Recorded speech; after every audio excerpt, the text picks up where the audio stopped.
29 सितंबर 2016 India की defence ministry ने एक बड़ी अनाउंसमेंट की। हमने पाकिस्तान ऑक्युपाइड कश्मीर में सर्जिकल स्ट्राइक्स किए और मल्टीपल टेररिस्ट लॉन्च पैड्स को डिस्ट्रॉय कर दिया। इंडियन मीडिया ने इसे विक्ट्री के रूप में दिखाया। टीवी स्क्रीन्स पर हेडलाइन चमक रही थी, एंकर्स पैट्रियोटिक सॉन्ग्स चला रहे थे और इंडिया में जश्न का माहौल था।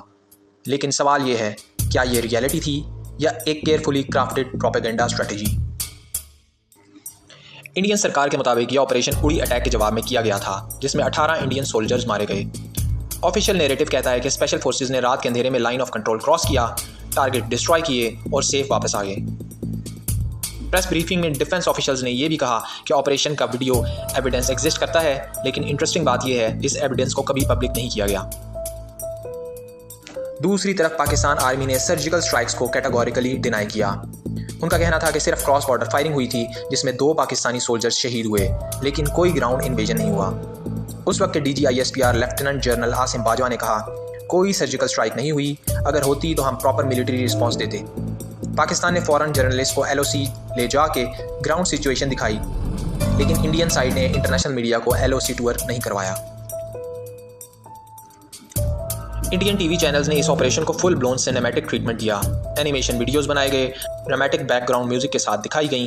इलेक्शन रैलीज में PM मोदी ने बार बार सर्जिकल स्ट्राइक का जिक्र किया। 2019 में Bollywood film Uri the surgical strike release हुई, जो बॉक्स ऑफिस पर 342 करोड़ कमाने में कामयाब हुई और हाउस द जोश एक नेशनल स्लोगन बन गया। क्रिटिक्स ने कहा कि ये फिल्म ने सर्जिकल स्ट्राइक्स को फैक्चुअल इंसिडेंट से ज़्यादा मिथ बना दिया है। इंटरनेशनल मीडिया और थिंक टैंक्स ने ग्राउंड रियलिटी चेक किया। BBC ने लोकल रेजिडेंट से इंटरव्यू लिए। उन्होंने क्रॉस बॉर्डर फायरिंग का जिक्र किया, लेकिन कोई लार्ज स्केल ग्राउंड ऑपरेशन का जिक्र करने से कासिर रहे। रॉयटर्स और द न्यूयॉर्क टाइम्स को भी पाकिस्तान एरिया में एयर स्ट्राइक्स का कोई सॉलिड एविडेंस नहीं मिला। इंडियन अपोजिशन पार्टीज़ ने भी सरकार से वीडियो प्रूफ मांगे, लेकिन उनको भी शवाहिद से महरूम रखा गया।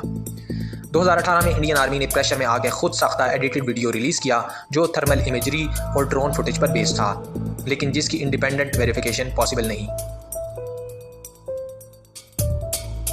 मिलिट्री एक्सपर्ट्स का कहना है कि इवन अगर ऑपरेशन हुआ तो उसका स्केल पॉलिटिकल नैरेटिव से काफ़ी छोटा था। सरकार ने इस इंसिडेंट को नेशनल सिक्योरिटी सक्सेस के रूप में ब्रांड करके 2019 के इलेक्शन के लिए पब्लिक रवैये को अपने फेवर में किया।